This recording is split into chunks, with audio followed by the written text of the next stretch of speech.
Hello, dance studio owners. I'm Shannon Westbeer, Program Manager for the Inner Circle. And welcome to a brand new series of the Transform My Dance Studio podcast.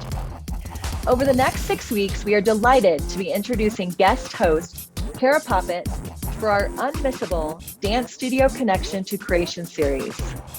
Cara is not only one of the DSOA's industry-leading coaches inside the Dance Studio Owners Inner Circle, she is also the founder and artistic director of Soul Connection in Calgary, and the founder and CEO of the Studio Fine Arts Club, offering daytime revenue for dance studios.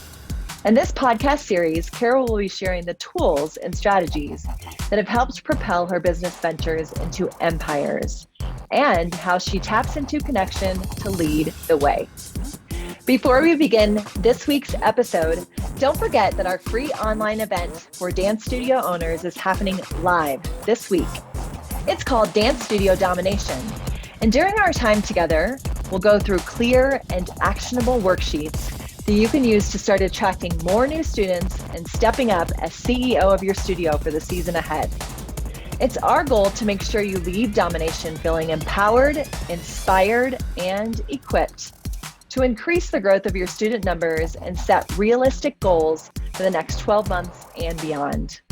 Register today at dsoa.com/domination. We hope you enjoy this week's episode of Dance Studio Connection to Creation with guest host, Cara Poppitt. Hello, everyone. Welcome to our third episode. It's Cara Poppitt. We are talking about creation through connection. So from connection, we get to creation. This is our third episode, and I'm super excited to share some communication tips for you and some connection tips that are really going to help serve you as an individual, as a leader, and as a studio owner. So in the first episode, we talked about the power of connection, really defining it, how we can feel it. It's hard to explain, and what we can do to protect our energy, as our energy is our highest currency. In the second episode, we talked about really connecting with people and understanding that connection is the core of all business. People do business with people they like, and we need to invest in our team and invest in ourselves so that we can really connect to what we're doing and the highest intention for others, and the highest impact we can make in our community. And the concept of giving without the intention in getting and receiving. So just giving from a place of love and with the understanding that we are here to do the work that we're meant to do. So today we're shifting gears a tiny bit, and I'm going to give you some communication tips. But before we jump in, I wanted to just ask you, heart to heart, soul to soul, lately, have you been feeling lost? Maybe you're feeling a little stuck. Perhaps you're feeling discouraged, unfulfilled, disappointed. All these things kind of come to mind when I talk about connection, because sometimes we lack the connection to ourselves, and it will show up as a feeling of feeling frustrated or feeling stuck. When we have a hard time making a decision, that can also be showing us that there's a little bit of a lack of connection. If you're having a hard time with this concept, I invite you to just get curious to say, what would it feel like if I was super connected to myself, connected to my vision, connected to my studio, connected to my impact? How would that feel? And what do I need to learn, or what am I missing right now so I can get to the next step and take the next right step that's in front of me? So as studio owners and business owners and women leaders, these are all normal emotions that we're feeling. So feeling stuck, we can hit when we're feeling overwhelmed, or we're feeling there's too much on our plate. And I encourage you to feel. So I'm not going to just give you all these tips on what to do. I'm actually going to take you back a moment and ask you to feel them. When you can actually tap into your emotions and have some emotional intelligence on what you're feeling, why you're feeling that, and what you want to feel, it will often give you a sense of clarity, and that clarity will allow you to connect to your higher self. So when I talk about connecting to your higher self, it's like we are always up leveling our life. And as leaders, hopefully we're always evolving and we're always becoming curious. We're learning, we're developing. We invest in the inner circle. We get some great resources. We learn from professionals, speakers, all these expert coaches that can really help us up level. But inspiration alone is not enough. We can't just be inspired and think we're going to have the secret sauce to do what we want to do. We actually need the application. And so the reason why I want you to get in tune with your feelings is if you're working on something and you get stuck, there's a feeling behind that that's making you stuck.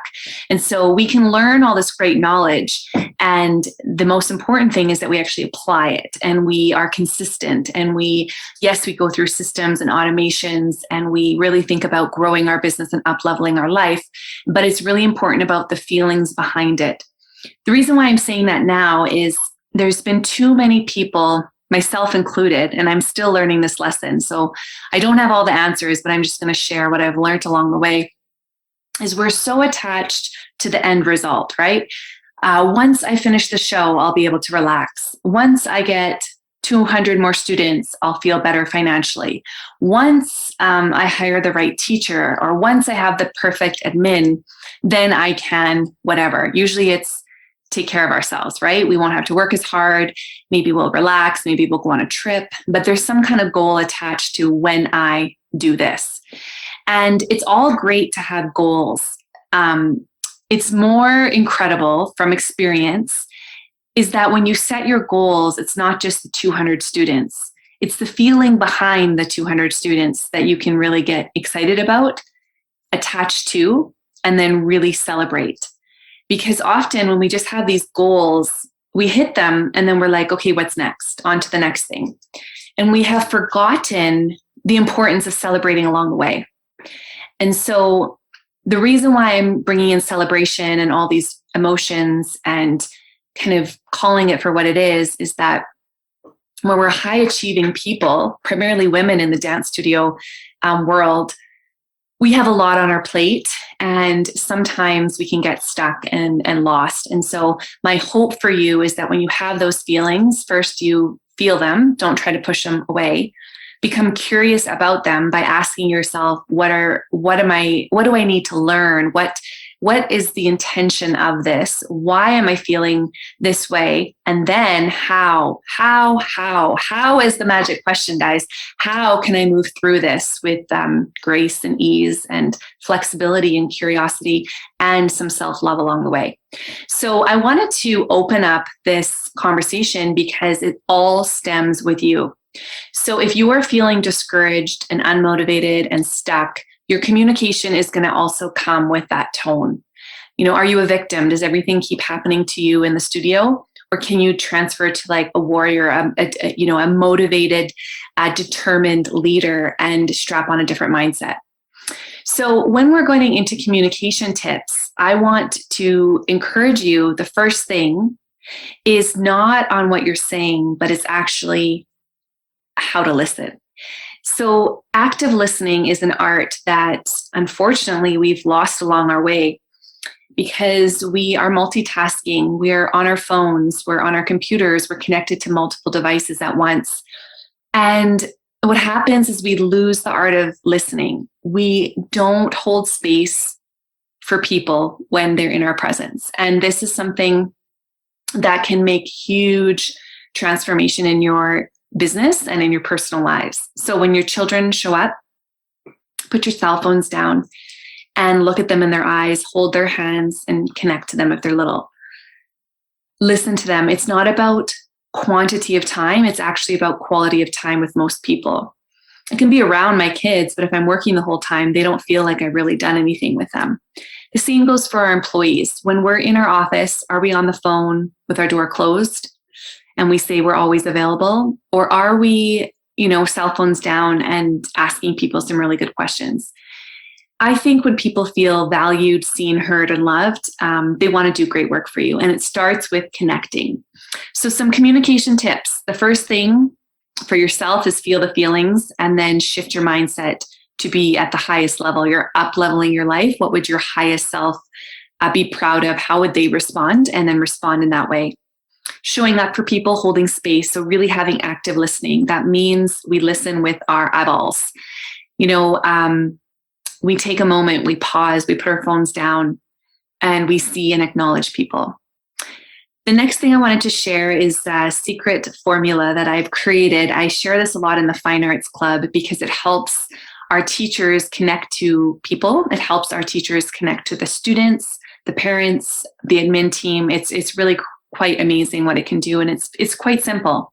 So the first thing is listening. So you need to listen first, then you need to validate, then you need to explain, and then the final step is resolve. So again, it's listen, validate, explain, and resolve. And here's how this formula works. So if you have a parent that's coming in and they're very angry, their perception is their reality. So it doesn't help us as studio owners to get defensive and get angry or aggressive. And it also doesn't serve our business if we turn into like passive pleasers and we just please everyone and not stick up for our culture and our values. So it's a little bit of an art, and it's a little bit of the in-between. And so the closer you can get to it, the better. And what I can say to you is when you listen first, so you just let them talk and you don't say anything, you nod, you listen with eye contact, then you validate. And validate might be as simple as, oh, okay, yep. It could be so simple and subtle. It doesn't have to be like, I totally understand where you're coming from. I hear you. I mean, all these things are really great, but it can be subtle. It can be, okay, yes, thank you for sharing that with me. Even when you feel that you are not in the wrong at all, you still need to validate. It's not agreeing, it's validating. This also works with husbands, by the way.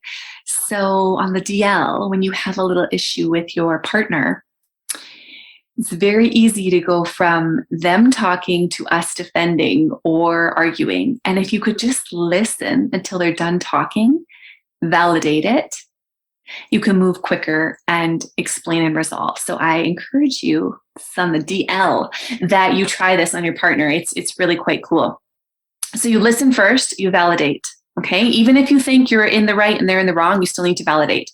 Thank you for sharing that with me. I understand where you're coming from. Thanks for clarifying. It can be as simple as Then you're going to explain, and only after you validate do you explain. If you explain before you validate, you cannot validate the person, and it turns into defense. So this is where it turns into a beautiful solution, whatever that is going to look like. So you listen to them, okay, they talk, you validate them, and then you explain. So I listened to a parent, let's say, get really upset with me over a studio policy. So I listen and then I validate. I understand where you're coming from. I also want you to know that I care about your child. Then I'm going to go into explain. The reason why we have these policies is that we want your child to look the best on stage. And when they're missing all these classes, it's impacting her performance. And I want her to dance her best and look her best and feel her best. It also impacts our students. And that's the reason why we have a company policy. Okay, or a studio or a competitive policy. So I'm short, I'm sweet, I explain the reason why. So in the explanation is the why, that's the juice. Don't lecture, just explain. And then you go into the resolve. Resolving is so important. You want it to be clear, concise, and fair for both parties. Using words like you should have is shameful and it makes people kind of shut down. So replacing words as, you should have done this. You can use something as simple as moving forward or next time or in the future. Okay, these are positive words and it's in the resolve mindset. And so you state what is the solution and you get agreement from both parties. So it could be, let's pretend that a child's been missing lots of rehearsals. It's against your company policy. Other parents are upset. She's not looking good and it's letting the team down. So you say to her, I'm sorry that your child's been sick. I definitely understand where you're coming from. Thank you for sharing that with me. Okay, so I've listened and I've validated. The reason why we have these policies is we want your child to look and feel their best and dance their best on stage. And missing classes impacts the team as a whole because we go into spacing and lining. And I hope you can understand where I'm coming from. The parent will probably say yes. So moving forward, if she does end up missing any more classes, she will be required to have a private for every class she misses. And the cost of the private is $75 an hour. And I will be putting this just on her file so that we're clear and we have a path and a plan moving forward. Does that sound agreeable to you, or does that sound appropriate to you? Or if you don't want to ask for permission, you can say, do you have any questions for me? Because the questions is also kind of, they say, no, that sounds good. Okay, great. You've resolved and you move forward. The worst part in communication is often we don't have a formula, right? We haven't been taught this. And I have a background in psychology, so I studied a lot of it. I've read a ton of books. And then I've really become curious on people. And my team would always say, Cara, you're so good with communicating. Can you talk to this person or that person? So then I had to get really curious on what exactly I was doing and when I was doing it. And that's how I came up with this formula: listen, validate, explain, resolve. Doesn't sound sexy. There's no cool acronym, but those are the best words. So if you listen first, you validate second, you explain third, you resolve fourth. So this is for conflict resolution. Okay. This is like a secret weapon when you need to find a solution to something. This can help you with talking to your team, talking to your parents, connecting to your audience. So we have to have active listening, which is full attention. Then we do our secret formula. I call it the Miss Cara special. Listen, validate, explain, resolve. And then the next thing that we're really going to become aware of is taking things less personal to really see the reality. Now, this is a hard one to take because we're so, we're humans, right? We have a lot of emotion. We feel things on a deeper level. In business, often as women, we're taught put your emotions aside. You're taking things too personal. And there is some truth to that. But I mean, business is personal. And if our business is going well, it impacts our personal lives and vice versa. And if our personal life's not going so great, it also impacts our business life. And so I personally believe they're very, very connected. And there's a difference between taking things less personally and not caring. And so taking things less personally is just saying, put on a different pair of sunglasses and look at this situation from a business lens solely. So not from a personal lens, not from the lens of your past, not from, your beliefs and your values, but just at face value. What is really going on? Because we see reality, our perception is also our reality, right? And our reality comes from our past behaviors. It comes from our childhood. It comes from our wounds. It comes from teaching lessons. I mean, we can go really, really deep there. For the purpose of this talk, I won't go into all of that, but it's really important just to go, am I reacting to something that's outside of the situation?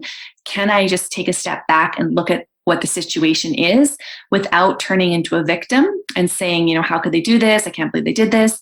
But just look at the situation and what it's trying to teach us. And if you can get to that place, you will see reality differently and you will come to a higher level of connection and communication with every single challenge that comes your way. And you won't feel so defeated and, stressed out or discouraged or disappointed. You'll actually feel calm. And this is one of the greatest, I think, skill sets that we can learn is feeling calm when we run a business, because there's a lot of chaos in the business. Let's be real. We have daily fires to put out. We have lots of decisions to make.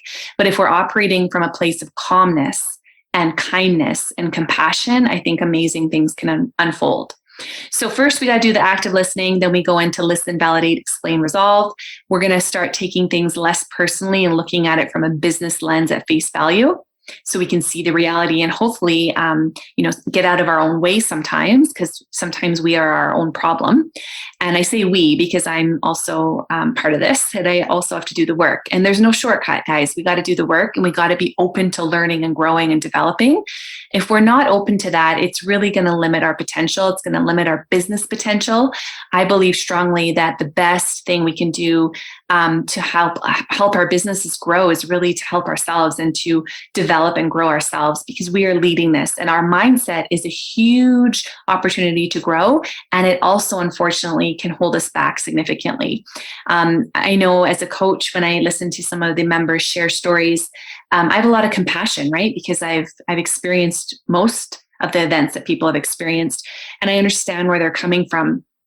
And sometimes it's clear to see that people are just going to vent and they're going to go back to the same patterns. And you also see people that are going to step up and they want to make change, and then their business changes. And so I'm inviting you to just get curious about your own blocks, what's holding you back, and to be open to kind of releasing that and to up-level your leadership and your connection and your communication.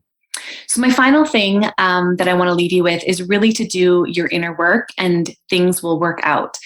So when I'm talking about the inner work, it's the invisible work that nobody sees, but everyone feels. I'm going to say that line again. Nobody can see it, but everybody feels it. So, when you're in people's presence and you feel calm around them, it's because usually they're calm and they're secure and they're confident. When you see people that are, very loud or obnoxious or overconfident or always trying to prove things, it can rub you the wrong way, right? It can either trigger something in you, or maybe you shut down. You might react in a different way. But what I'm trying to get to is a place of being comfortable with who you are and really stepping into your power and embracing all the amazing things that make you you. Stop comparing and contrasting yourself to the next person, and really be determined to up-level yourself for yourself. It's not something you need to prove to others. It's not something you need to talk about. It's not something you need to show your worth. You're worthy. You are enough. You were born this way and will always be that way. And the inner work is something that you can do when you become curious and you become quiet and you settle down with yourself. So something that I often do to myself is I'll ask myself a question, why? So if I'm trying to make a decision and I don't know what to do, which happens to me all the time, I have to get grounded and then I can move forward. So I say, what's holding me back? First thing that comes to my mind, I'll honor it. And then I'll ask myself the question, why? Why is this holding you back? Then something else will come to my mind. And then again, I ask myself the question, why? I go through so many whys until I get to the root of the problem. And I'm like, oh, that's the problem. And then I can shift into a different mindset. But if I always operate out of fear or feeling like a victim, I can't really see and up-level my life and my leadership style, because I don't see reality for what it is. I see it as defeat, and I see it as things are happening to me rather than for me or through me or with me. And so I really encourage you, whenever you have a negative feeling that shows up, let yourself feel it. Ask yourself some questions. Why am I bothered by this? Be still with yourself. Be silent. Ask yourself the question, why? And then, my friends, you ask yourself the question, how? How is so important. I can give you an inspirational talk. I can motivate you. I can do all these things, but nothing's going to change for you unless you know the how. So I strongly believe that the how is in the connection. It's connecting to yourself, connecting to your purpose, connecting to your vision, connecting to the community you serve, connecting to your highest intention, connecting to your highest version of yourself, and then serving from that place. When that happens, magic happens. And that's what I wish for all of you. So I know we've all had ups and downs the last little while, and I encourage and invite you to really focus on the ups. What's possible for your life? What's possible for yourself? What's possible for your family, your friends, your business, and not define yourself solely on your business success. We've learned through COVID that things can change rapidly and things can be taken away rapidly that have taken, a decade to create. And when I personally went through it, I was like, okay, what is this here to teach me? And I got really still with myself. And I was like, wow, you can't define yourself just by your business success or, by the number of students. You can't feel good based on the different criteria that we're measuring our success from a business perspective. We need to feel good and understand that we are not the business, and we need to remove ourselves from the business. We also need to have a life. And so I say this with a very delicate nature, because I know it's sensitive, and I just invite you to become curious and see what speaks to you. Because when you become curious, all the answers you need are really inside of yourself, but you got to ask yourself some really good questions to get to the root of things that are holding you back. And in business and in life, we have many things that hold us back. And I'm sad to tell you, you will never arrive to the perfect destination. You will never be perfectly ready. All things will never align that it's perfect, but you got to move anyways. You got to make a decision and move. And I think that through connection, when we connect to all that, we increase our confidence. And when we increase our confidence, our communication goes up, and we also increase our contribution in this society. So remember, guys, we are a work in progress. You are normal. Feel the feelings. They are good for you. When you feel lost, discouraged, stuck, take a moment to connect back to yourself. Remember your good active listening. Remember your secret sauce. Listen, validate, explain, resolve.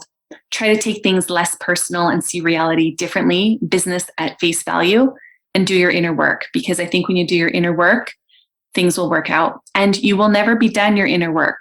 So if you're thinking you've already completed it all, I invite you that you're probably completed some of it or maybe most of it, but there's more for all of us. So get curious with your business, get curious with your life, and remember your why and what motivates you. And remember the power of communication, because it's not just what you say, but it's how you say it that makes an impact. So have a wonderful day. Keep doing the work, and keep doing all the amazing things that you do. As a leader, your job is not easy. It can be very, very rewarding. And I encourage you this week and today to take a moment actually to celebrate yourself. Celebrate some of your wins. Take it in. Don't rush through the process, and see what comes up for you. Have a great day, everyone. Bye for now. We hope you loved our brand new series, Dance Studio Connection to Creation, with Cara Poppitt.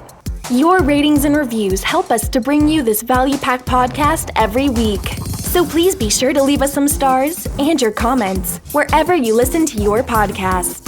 If you're ready to take your studio to the next level and build your own business empire with industry-leading coaches, now is the time to apply to join the Dance Studio Owners Inner Circle. Doors are now open, but spaces are strictly limited, so make sure you get in fast at dsoa.com/inner circle. We look forward to seeing you next week.